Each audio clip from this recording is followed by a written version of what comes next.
Okay, afternoon, everybody. I might just see if whilst we've started, I can send a reminder, since this is often useful.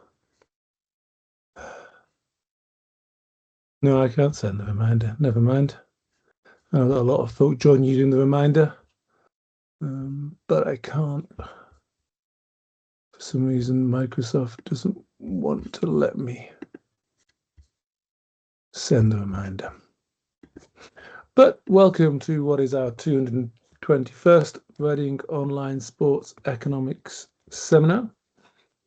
Your presenter is me. I'll be presenting a talk titled "How Good Were We Using Expected Points and Results to Guide Key Performance Indices When Providing Feedback?" And I need to find my slides. My slides are here. There we go. Before I share my slides, just to say that there are deadlines coming up. Be aware of the deadline for the third workshop on sports economics and natural experiments at the University of Stirling, organised by Carl Singleton and Raphael Flepp. Always a great event, and will be in Scotland this year.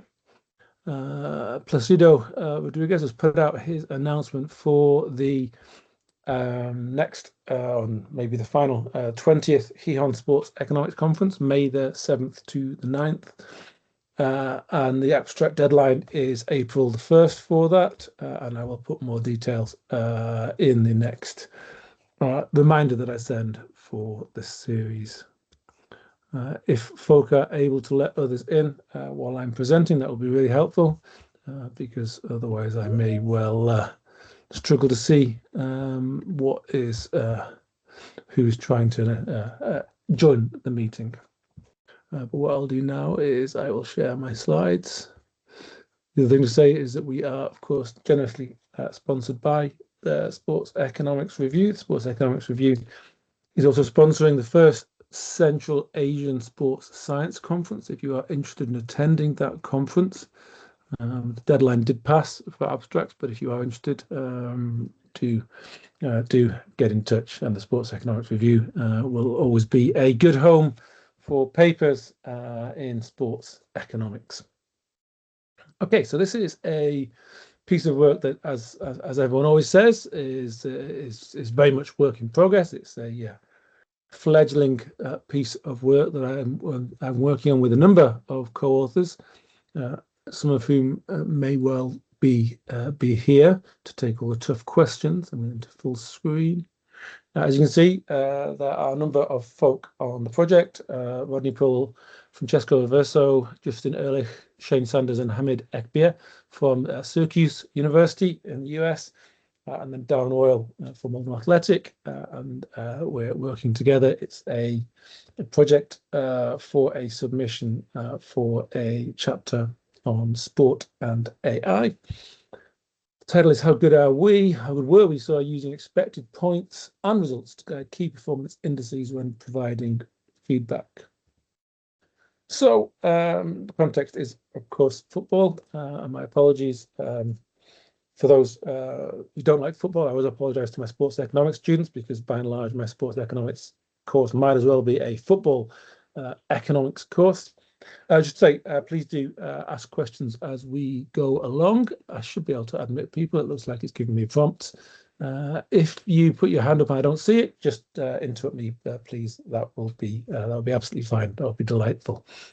This, as I said, work in progress, and the main purpose, as well as giving us a deadline to get things together, the main purpose of this, of course, is to start to get some early feedback. Now we're talking about football. And in football, the league position of your team is fundamental. It determines what happens on any given season. It determines hopes if you're at the intermediate stage in the season. But football, as we know well, is a low-scoring sport, and it's always been a low-scoring sport, at least as far back as many of us can remember. This is a line that begins in 1968. Telling us that there's been just shy of 3 goals a game for what, over 50 years of recorded football, recorded as per the website Soccerbase. So it includes England, Scotland, Germany from the 60s onwards, and then increasing to other countries, with a lot of countries added in the year 2000. So despite adding more countries in football as we go along, alongside European competition, that pattern of goals scored is low, always low goals. Always more goals for the home team than the away team, but a fairly consistent absolute difference between the two teams involved in the match. That's the blue line there.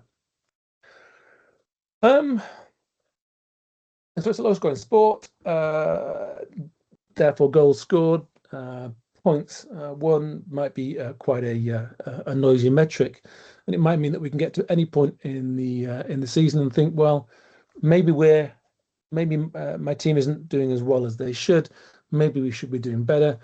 Can we do better? This is a chart looking at 40 odd years of the fourth division in England, a division of 24 teams, and looking at teams who are in a particular position after 21 games, and what's the range of positions that these teams end up in. So you can see here that a team in 11th place after 21 games has finished as high as 4th place, but has also finished bottom of the division as well. And so what you can see is that aside from the teams at the very top and the very bottom, there's quite a wide range. These are box plots, so this is the interquartile range. There's quite a lot of scope there for teams to do better, if indeed the league table isn't quite as faithful as perhaps we imagine it is. So wrong slide there. And so,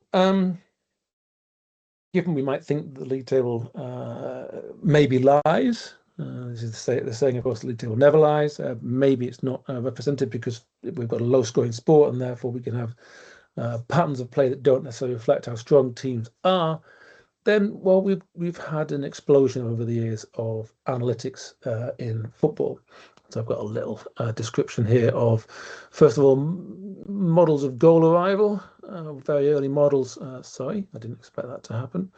Very early models in using analytics in football, using pre-match or using match outcome data. So goals scored by teams, how many goals are scored in past matches, gives us a sense of a team's attacking or defensive strengths.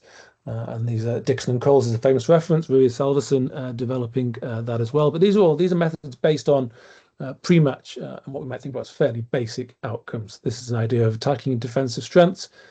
Bromley in League Two, the fourth division, have got the best attack and the best defence, basically.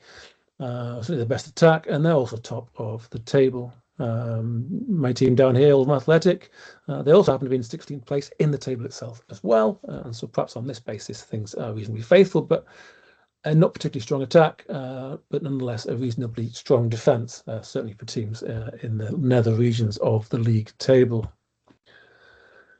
And any of you that have listened to me talk about football in recent years will know ELO predictions are something that I make use of. And again, we can use ELO predictions to get a sense of how strong teams are. And that might, again, be something independent of league tables. So Bromley are top of the table, but they're the third best team by ELO ratings. Milton Keynes are also near the top, but they're also way down as well. And so there can be quite a difference in terms of different metrics relative to the league table itself. As things have developed over the years, we've had an explosion in in-play data. And so, as we're probably all well aware, goal arrival as per Dixon and Coles has shifted from the game level number of goals scored to whether a shot resulted in a goal or not. And XG has become the common parlance, expected goals. An XG is a measure given on a per shot basis of whether or not, or the probability that that shot would result in a goal. And I'll provide more depth on that shortly. But obviously that's also a fairly primitive or fairly basic measure when we're thinking about a football match and about how strong one team was relative to the other. We'll all have watched football matches where the team that appears best on watching the match isn't necessarily the team that has the highest XG in the match. A penalty award for whatever the penalty is awarded for can significantly affect XG. and freak opportunities can also have their impact. More broadly over the years, and the work of Ian Graham and others, plus De Cruz et al. Here, have developed more in-depth models on possession value, they're often called. XT, it's sometimes referred to as well, on-ball value. Essentially trying to get some sense of each action on the field and whether it affects the probability of the team scoring or conceding within the next few minutes. And these kinds of measures are all brilliant and really fascinating for all sorts of reasons. But the league position remains fundamental in football, and whether or not Oldham managed to somehow finish 7th or higher is really all that matters in terms of that's the Oldham season, and the same is true for any team in a division. There are particular points that they have to finish, aside from whether or not it's felt the team was strong enough or otherwise. The league table is fundamental, and so a question might then be, well, we've got loads and loads of data now, huge amounts of data in play in matches, and can we then map that back in some way to the fundamental outcome? And in recent times, there's been the development of expected points, and I'll point you to a few examples of that, not in the academic literature, but more in terms of analysts doing work, trying to develop this idea of expected points. Yes, we can look at the fact that maybe our team had higher expected goals than the opponents, maybe we had more shots on target as well, etc., etc. But what does it all mean? Were they really the better team? And where should the team be? And so that's the idea of expected points, and that takes us back potentially, in principle, from all this vast amount of information back down to the thing that matters. And so that's the point, really, of this talk. Why do we care? Well, aside from what we know from Stefan Szymanski's work, whereby the amount that you spend on wages is arguably the biggest factor on where you finish in the competition, there is still some scope within the resource that you've got. Obviously, you want to optimize. Maybe you can make better choices, and maybe by making better use of all that information, maybe you can make those better choices such that when you see the range of where a team on a particular budget can finish, again, these are box plots, or these are the interquartile ranges, there's quite a bit of range for a given budget where you might, as a team, end up finishing if you make smarter choices. So what do we care? Well, maybe we can make those smarter choices, and that's arguably the supply side. Can managers of teams make better choices in terms of recruiting players, retaining players, preparing for matches, reviewing matches? It's well known that football managers don't tend to last very long, and owners evaluate them based on those low-scoring match outcomes and that potentially false league position. So maybe owners are interested in making better decisions, spending less on separating from managers in contract and giving new managers new budgets. Maybe owners might be interested in a better way of making sense of how good the team is. And of course, players themselves, and a big part of the way in which we've set up this project is feedback. Can we think about this as also additionally a way of feeding back information to the players themselves, the people that are being intensely measured and intensely scrutinized in this analytics age in the game of football? And aside from all of that, it's really interesting. In terms of broadcasters, they like to put these kinds of stats on the screen during broadcasts now, XG and other more developed metrics. And of course, as fans, we're often hugely concerned about whether our team deserved to win, deserved to lose, whether we're in the right league position or whether we should be higher, whether it's a false position, etc. So we care for all sorts of reasons.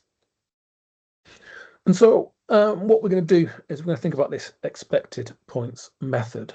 So what these two sources, there are undoubtedly other sources out there that I've not necessarily come across.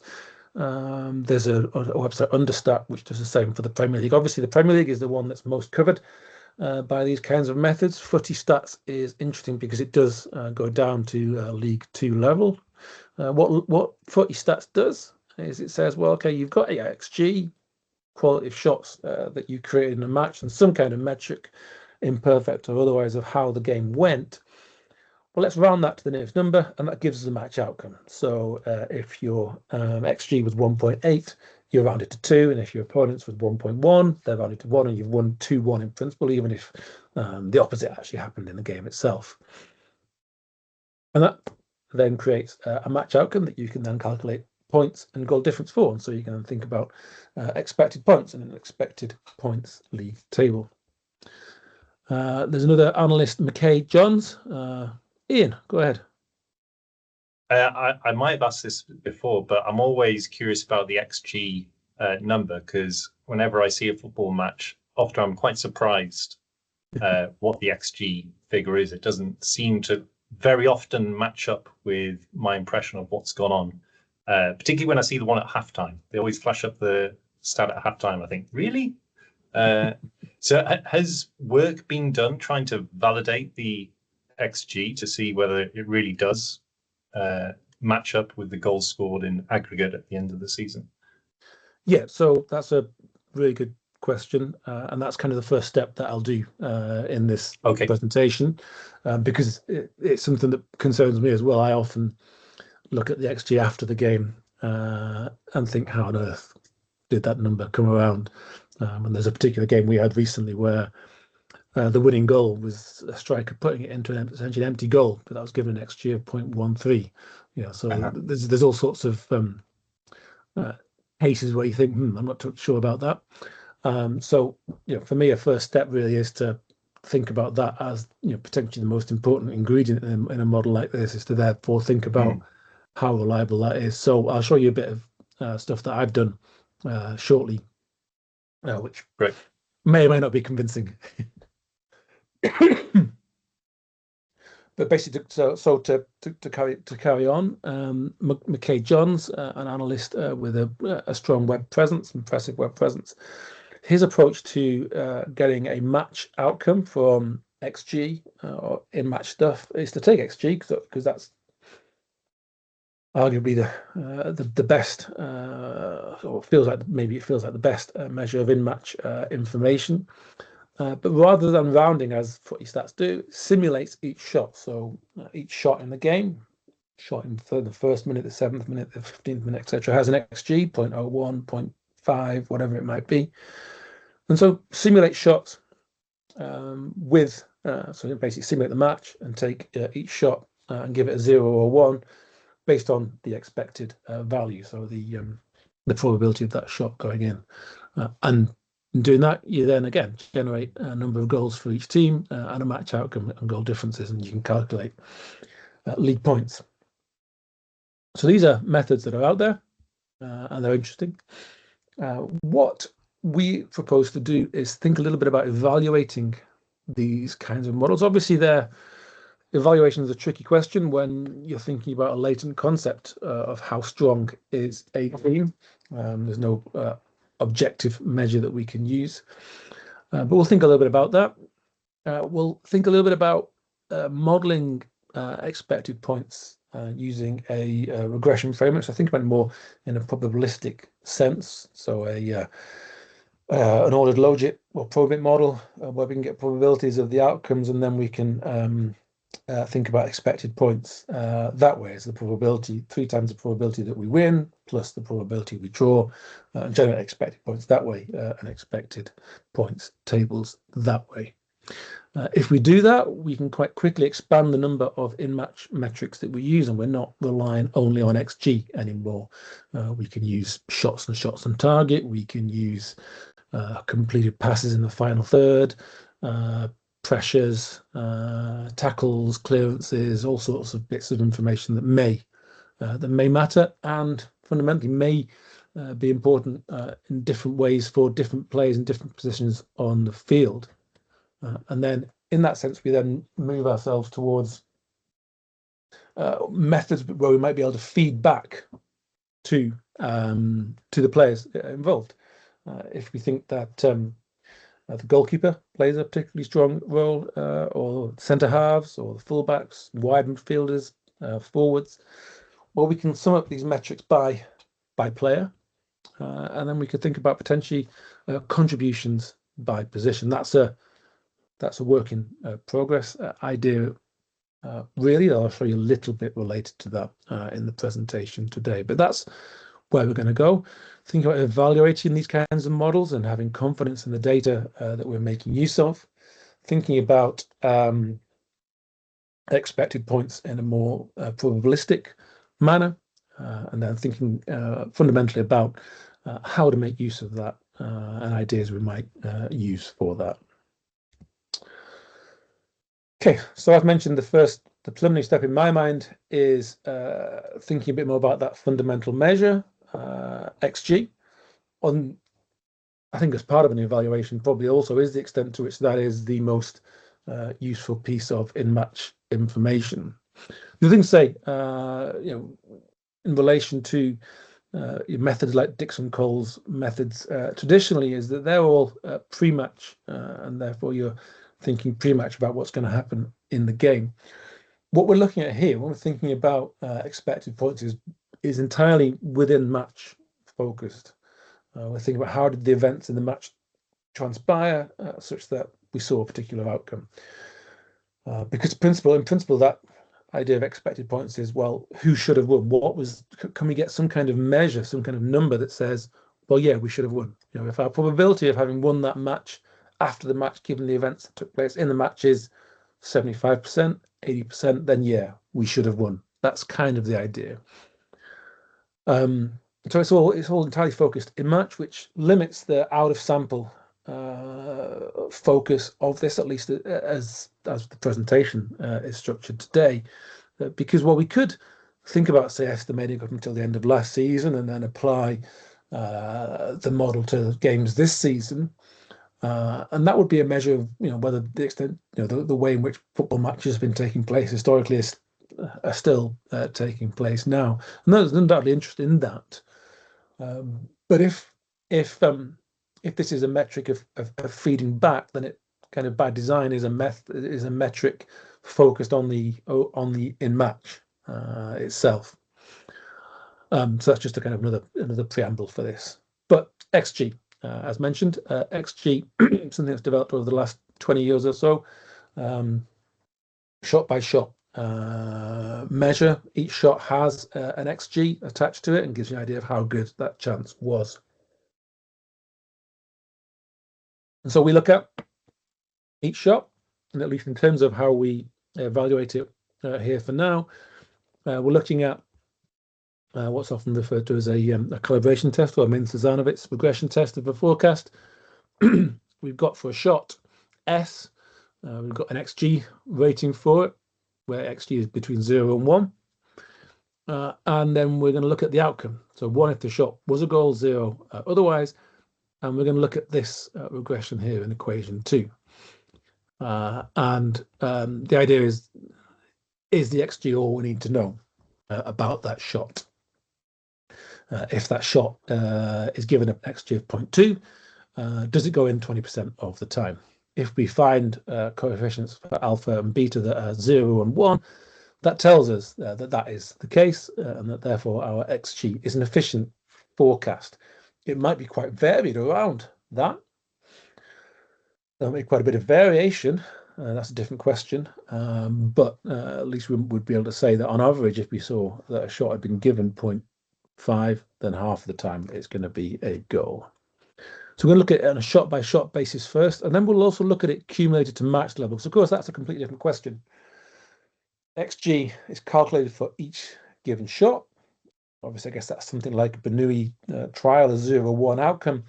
But then when we get to, when we're thinking about the overall match, we're thinking about the accumulation of all of these different events, and we're getting a number, and obviously it has a completely different probability distribution.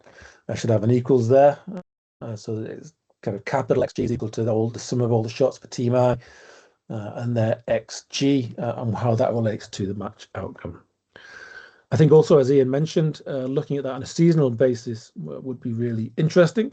So StatsBomb produce at every point in the season a very instructive table of whether a team in a given position has a higher XG that they've produced than they've conceded.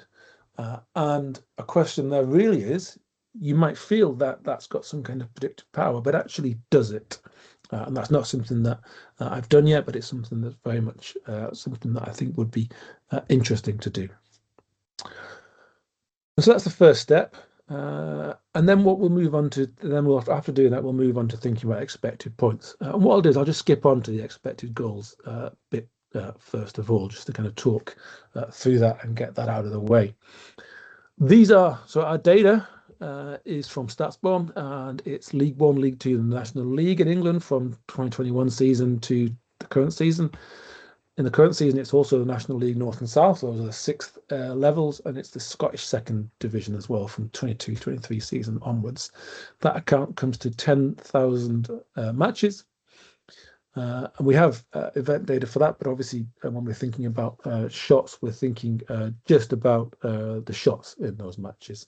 The other stuff, when we come to expected points, they're all metrics on a match day total per player. So if you think about interceptions or turnovers, they're summed up per player per match in a readily available format. But obviously, if we're interested in that on a match level, we sum those to the team level in a match. Most of the time, our observation level is going to be team match, and this is the breakdown of our observations. What you can see is that playoff matches are included. There should be 552 matches, in League One, League Two, and the National League. Into the playoffs, and every match is included in League One. There's 1 or 2 missing matches in other divisions, but nothing systematic that I'm aware of. And so this is XG itself. So every shot will go from a particular will be taken from a particular point on the field, and you'll have that point on the field, and you're told what the XG is as well. And so what you can see, obviously, is the further away from the goal, this is the goal. Every team is always shooting towards the same goal, regardless of which goal they were actually shooting towards in the game. And so the very pink ones are very low XG, obviously shots from the halfway line, which sometimes do go in.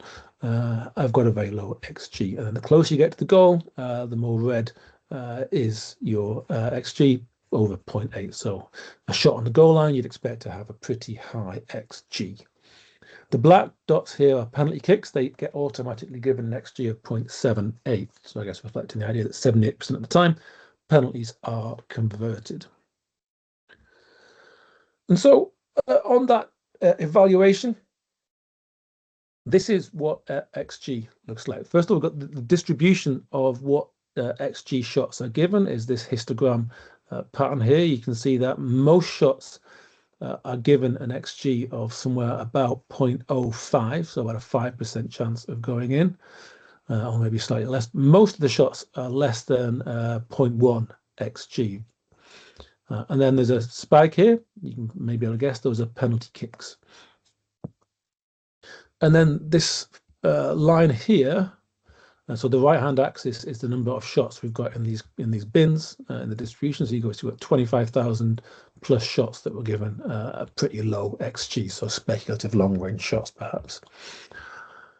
The red line that's thin is the 45-degree line. This dotted line with dots connecting it, that is the proportion of shots given an XG of a particular value, how often they turned out to be goals. And so, for example, here this would be a shot given a 0.4 XG, and I think if I'm looking correctly, that means that all shots rounded to 0.4 XG rather than 0.41 or 0.39, they go in just shy of 40% of the time. And you can see that where the most shots are, it's pretty close to the 45-degree line. So in other words, shots that are given a 5% chance, a 10% chance, do appear to go in about 5% of the time or 10% of the time. There's a little spike there. Shots that are given essentially a 0, less than 1% chance of going in, they do go in more than 1% of the time, it would seem. But even so, it's not a dramatic deviation from the line, and the green line is the regression line of this. No, so not this one. This one, where we've got outcome on goals. And given that line is so close to the 45-degree line, you can see that alpha will be close to 0 and beta will be close to 1. I haven't produced the regression output for that, but obviously you can see that the green line is the regression line, and it's probably got a slightly positive constant, but I don't think it's significant. So on average, these are pretty good. There also isn't that much variation away from the 45-degree line either. And this is 226,000 shots. Non-elite football as well. It's worth saying that the highest level here is the second level in Scotland or the third level in England. So these aren't Premier League footballers or Bundesliga or La Liga footballers. But still the model appears to give a fairly good account of how often those shots are going in. So to the extent to which XG is informative, it appears to be a reasonably good measure. What about if, as we're then going to do in terms of thinking about expected points, what about if we're thinking about that from the perspective of the match itself? So this is the same principle. This is where we're now thinking about the total goals scored by a team and what their total match XG was. So here we have a team that has a total match XG of 1, and there's again right hand side there's about 1,200 teams in our data set of 10,000 matches that get an XG of about 1. What do they end up scoring on average? Again, 45-degree line is the green line in this case. I've not drawn the regression line here, but what you can see here is that those teams tend to score a little bit more than 1 goal. There's certainly an upward bias here in those XG below 1 when aggregated to the team level. It appears to settle down a little bit as we get towards 2 goals, and then obviously when you're getting towards the point where very few teams achieve an XG of 3 or above, and so obviously at that point the lines get quite wild. I've split for home and away team here. Just because obviously there's a well-known home advantage. The home team is in black and the away team is in red. And when doing the regressions, there was a significant difference. You certainly can't see it XG below 1, but there certainly appears to be a bit of disparity when we get to XG of 2 and above. Something potentially of interest that it seems that if you have an XG between 2 and 3, as the away side, you're likely to score fewer goals than if you are the home side. So that's XG. And so that was kind of the first job here, is to think a little bit about that XG metric, and is it any good? Because the second job is to try and again think about moving that into points instead. So can we get some sense of what expected points should have been? In my mind, expected points, it is an expected value, so therefore it should be the probability of getting 3 points multiplied by 3 plus the probability of getting a draw. And so for me, the obvious idea is to run an ordered logit or ordered program model. This is an ordered logit model, and I've just written out the latent variable motivation for it. The actual outcome variable is here for team I in match T, and you could obviously write this for team J as well, where it's 1 if the team wins, 0.5 if the match is drawn, and 0 if the team loses. And so we can think about, and the model essentially works on the basis that we have cutoff points in the distribution, where this latent variable reflecting the strength of team I in the match at time T. If it's above a certain point, then the team's going to win. If it's between 2 points, then it's going to be a draw, and otherwise it's going to be 0. And we're going to run that model on a set of explanatory variables, in-match explanatory variables, where obviously in the most basic variant of this, we just include that total match XG for each team and see if that was informative for then telling us about expected points. So that's the idea with XP. The other quick things to say really are that we're going to measure, and this is just a choice at this point, we're going to estimate this ordered logit model on the difference between our team, or between team I and team J. And we're going to have 2 observations per match, therefore it's a team match setup, and I know that this often is something that is a discussion point. I'm really open to thoughts on this particular question about how to estimate this. You obviously want to consider how each team performed from their perspective. And so in that mind, it makes sense for me that you split and have a team observation estimation. But then we are also thinking about it in terms of the difference. So I don't know necessarily, again, whether exactly how to conceptualize this concept. You also, if you would look at one observation per match, then your probabilities would be the home win, draw, and away win, and then teams would be playing at home and away.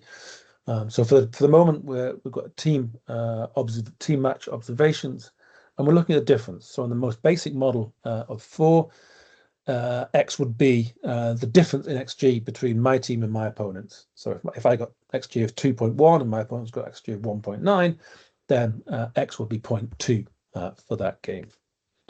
And then for any additional variables that we add, we're going to add them in differences at this stage as well. And then what we do, we generate in-sample fitted values, which are essentially probabilities of each outcome, the probability of the team winning and the probability of the team's drawing. Hats over them to signify that they are estimates, and then we calculate expected points as so, 3 times the probability of the win plus the probability of the draw. And the idea is, given XG difference and other variables, what's the likelihood that the team would have won, should they have won.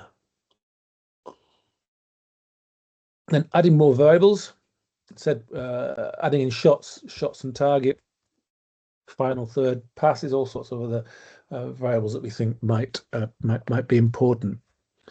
There's a huge number of in-play metrics these days, so I've got a few slides here on the ones that might be used to think about particular aspects of play. So in defensive ability, you've got all these things summed up per match, per player, and therefore you can sum it up for the team. You can sum it up specific to positions, so tackles, interceptions, clearances, fouls, ball recoveries, whether they were dribbled by, pressures and pressure regains, where usually that's measured as regaining the ball within a short space of time. You think about aerial ability, winning challenges in the air, finishing with chances, conversion rate, goals over shots, shot on target ratio, how often a player's getting shots on target, and so on. Chance creation, assists, key passes, which are passes that lead to chances. Fouls won is an important aspect of chance creation. Set piece expected exists, and all these are things that are produced on a per match basis by statistics providers in event data. Dribbles as well, touches inside the box, moving the ball up the field, long ball ratio, deep completions, deep progressions, and passes open play in the final third and into the penalty area. And of course, it's important to think about goalkeepers as well, and how we might evaluate goalkeepers. And there are a range of metrics specific to goalkeepers. Goals that they've saved above what would be expected given the post-shot XG of shots coming towards them. Claims that they make in the penalty area as well, above what they would be expected to make. So there's a whole range of potential metrics that we could add in, and we could sum them up by position as well.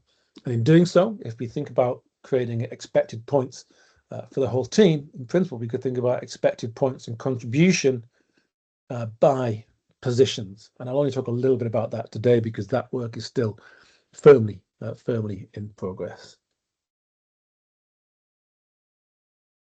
So onto that XP. I'm going to zoom in here because obviously that's very small. This is an ordered probit model.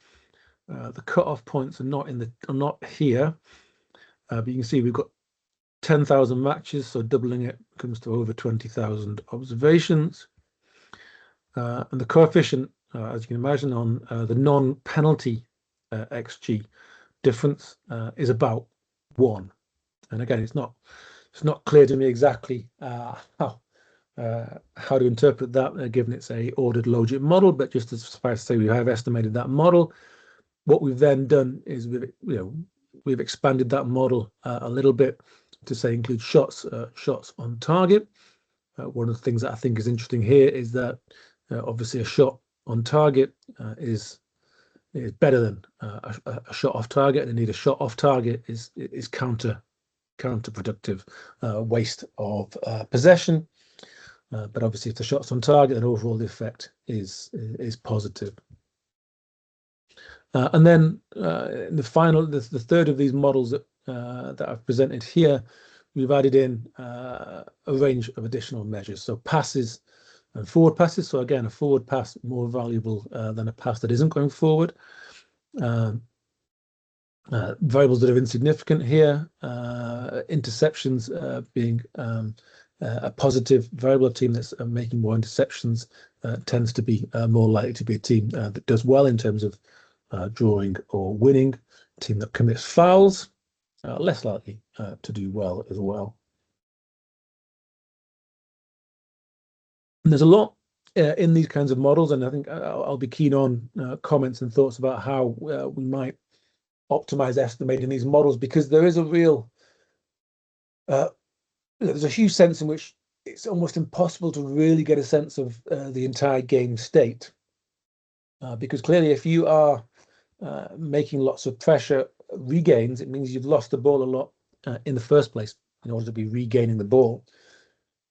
And equally, a lot of the way in which games work is that one team scores a goal, goes ahead, and then defends that lead.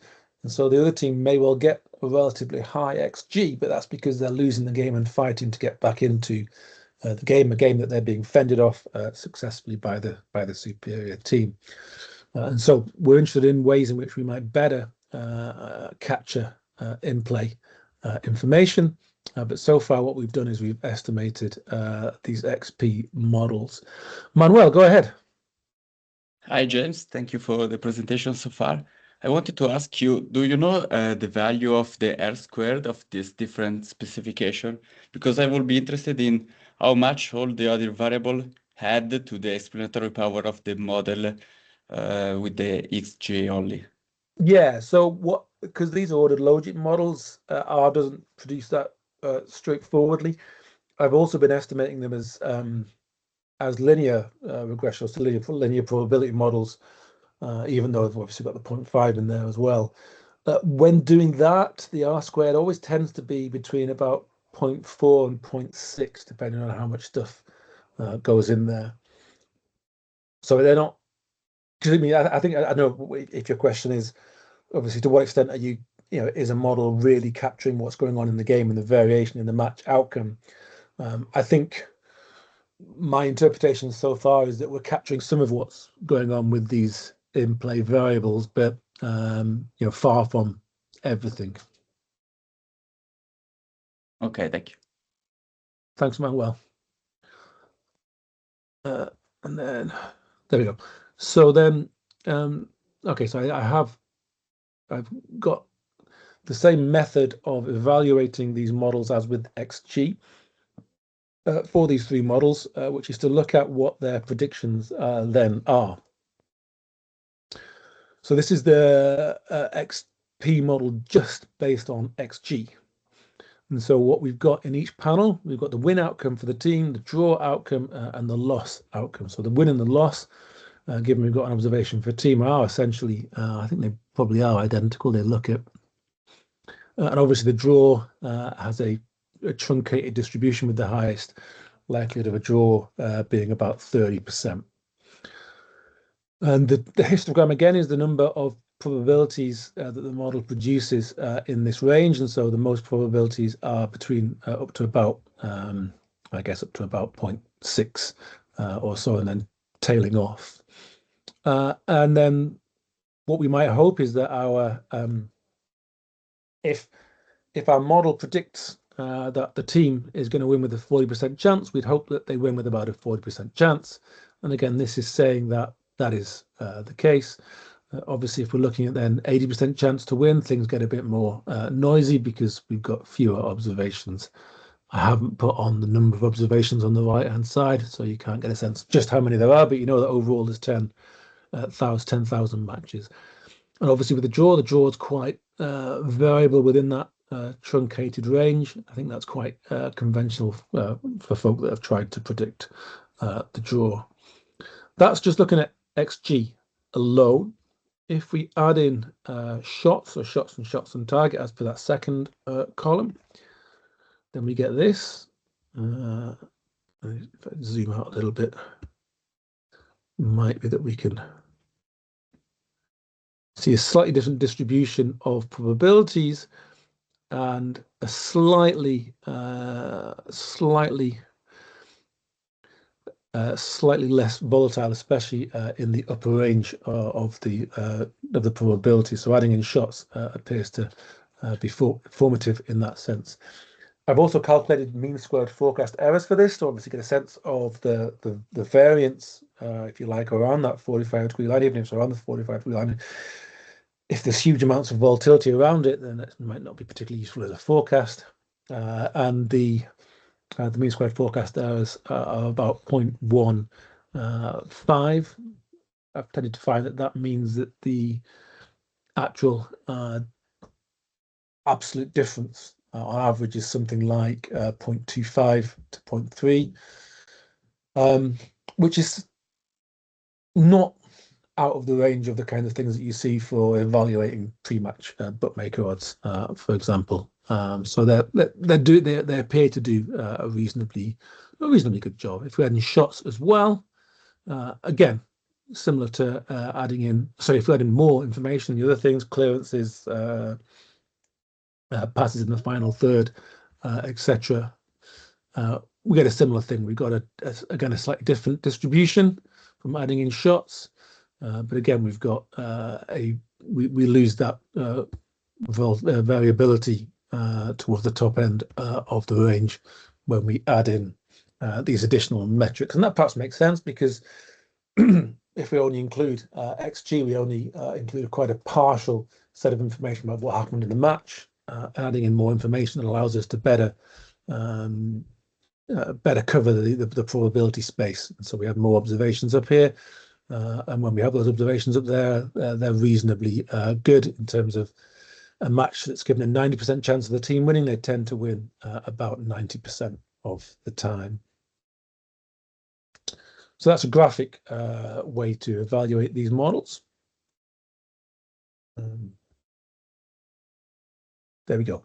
And this is what that then looks like. Okay, so if you think these models are reasonably okay, what does it mean for the actual league table? And this is pretty much the current situation in the 4th division. And so if we look at expected points alone, so we've run the models and then we've done 3 times the forecast of the win plus 1 times the probability of the draw. And we get obviously a number that's goes to decimal place, so we don't need to really think about necessarily goal difference to help us to break ties. We have Walsall top of the division, followed by Barnet, Bromley, Cambridge, Milton Keynes, Swindon, Colchester, Salford, Fleetwood. And that's the XP league table. See, it doesn't help Oldham that much. We're in 11th place according to XP. We're actually in 16th place. And so it does suggest that it's helping us a little bit. We are slightly better than the league position perhaps suggests. What else to say? This FSXP, that's the footy scores or footy stats, can't remember what the website was called. That's their XP, based on rounding up the XG to the nearest number and calculating the points. What you can see is that if we do it that way, then Barnet come out as the top team and Grimsby second. You see quite a bit of variation relative to the actual league standings for what that's worth. And this is coming now 29 games into the season. The number of games played is here. And so that's what we can potentially get from an XP table in terms of probabilities of outcomes and expected points. The question then is whether we might, and then this is the more speculative conceptual stuff, and certainly interested in feedback on this. What we could do, given we're summing up what each player does in a match in terms of their pressures, in terms of their tackles, in terms of their open play passes into the box, their dispossessions when they're dispossessed, their set piece expected assists, non-penalty shots, non-penalty XG. We could sum them up by each position. Okay, and that would be a distinct variable that could be added into the regression equation. And so this is, as you can see, a very large regression, but then we have 10,000 matches. So if we do have 6 times 3, 6, 9, 12, 15, 17, 36 times 30 explanatory variables, that's still a lot. It still gives us quite a few degrees of freedom. And what you can potentially get from this then is obviously the different contributions that matter in different positions.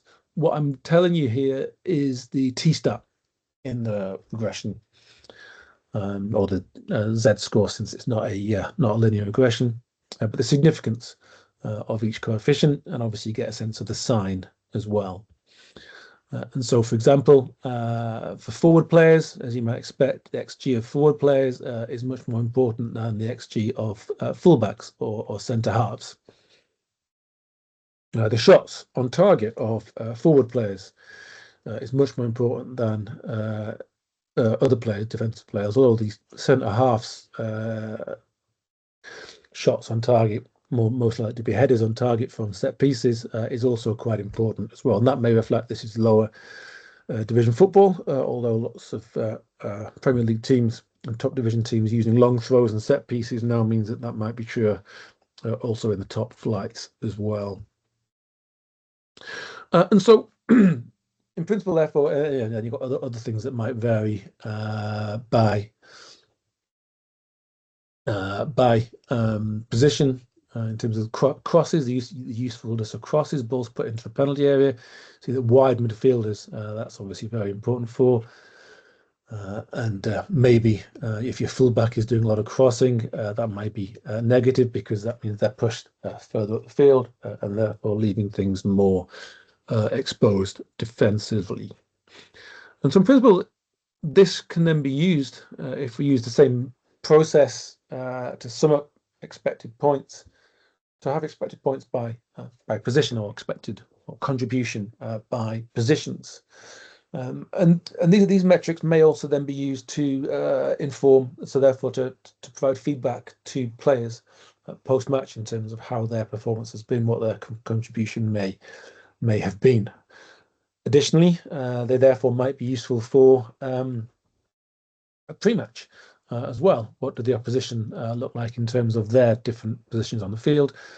And equally, if these are informative, then we might find that they are used for recruitment as well, evaluating current players relative to potential recruits. And I think the most important thing here is that, in principle, this, while we're obviously saying that match results are low scoring, therefore they're not informative, in principle, this can be used, this can be validated against actual outcomes. If we're to say that these, the coefficient, these are t-stats, northern coefficients, but if these coefficients are informative and they're used to form metrics for players over seasons, and therefore we rank this player better than this player and this player better than that player in that position, well then, if we're giving players ratings based on these numbers, we can then use those to forecast future match outcomes, or estimate this model up to the end of last season and look at the current season. Did the metrics for how good a centre half that player is based on these estimates? Did the teams that recruited those centre halves, the best centre halves, fullbacks, defensive mids, attacking mids, wide midfielders and forwards, and goalkeepers as well. Goalkeepers aren't in there because they're currently throwing me a bit of a curveball.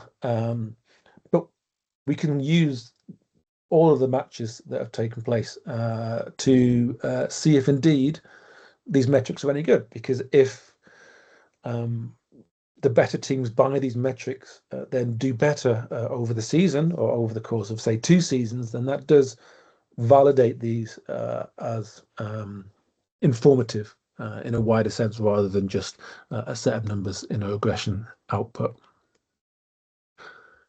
Okay, so thank you very much for spending the time listening. What I've been talking about are methods to go essentially from the points, start with the points, very simple outcomes of matches, then think about how complex matches are, but go back to the fact that points are the most important currency, and therefore the actions that lead to teams winning games and doing better in games to get points in games are the actions that we want to value more highly.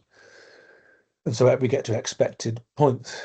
And then we can think about that. We've thought about that from a positional perspective, which then offers the potential for individualized, if you like, post-match feedback and a clearer connection to recruitment and retention analysis. So that's all from me. And so if folk have any questions and comments, I would be delighted to get them.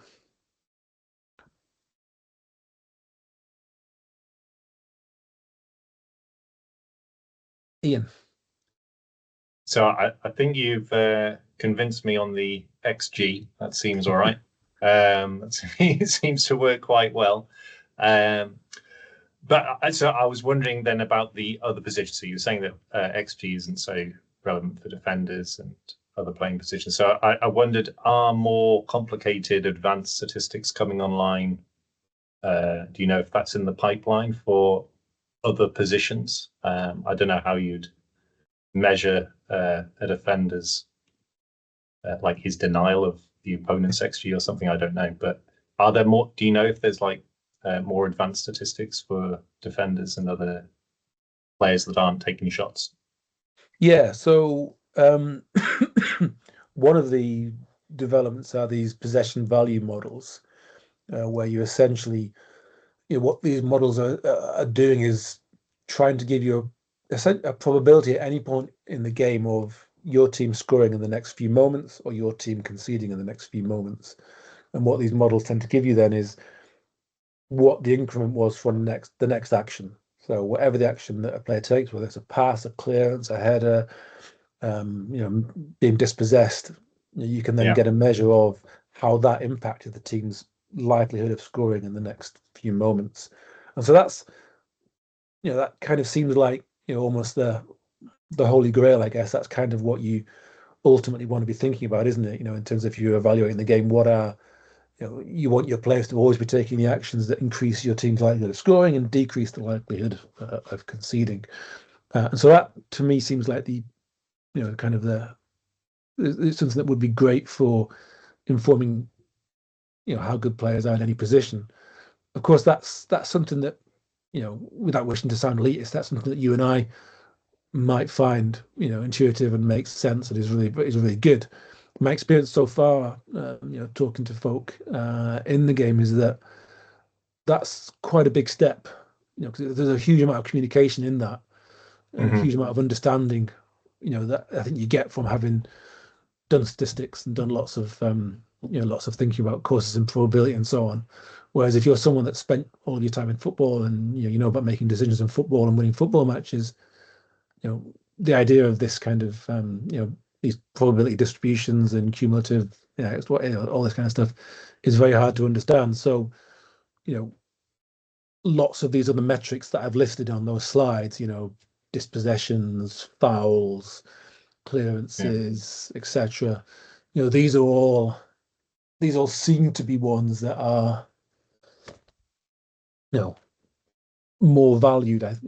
I sense. So I don't see that much, coming online that would be a simple measure that captures defensive quality in the same way as XG captures attacking proficiency. Other than, I guess, you might interpret the inverse of XG. If you've kept out a team to a very low XG, that suggests that you've been very good defensively.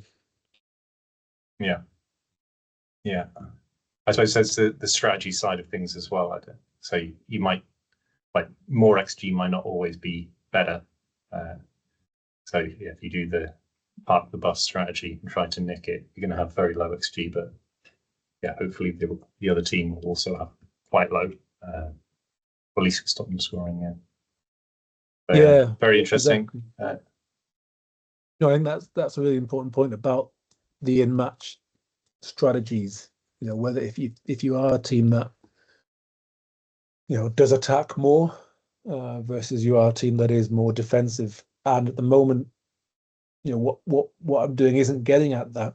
And in some respects, I don't know whether that's what you necessarily want for this, right? Because if you're thinking about this as a tool for, say, recruiting players, retaining players, for pre and post match analysis for players, then you do want it to be player focused rather than something that is a function of if the manager said, right, we're going to park the bus or we're going to go for this. And so going back to the question on R squared, you'd kind of expect this only to get an R squared of whatever 60%, because the rest is what the coaches are doing in terms of their tactics and other factors that are going on in the match outcome. Yeah, whatever strategy you play, you still have to go out and execute it, right? So that can go either very well or very badly. Yeah. All right. Thanks, James. Ian. That's great. Dennis, did you have your hand up?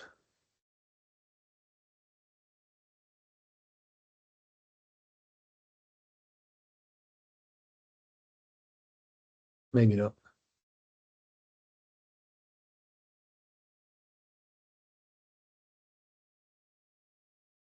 Any more questions and comments?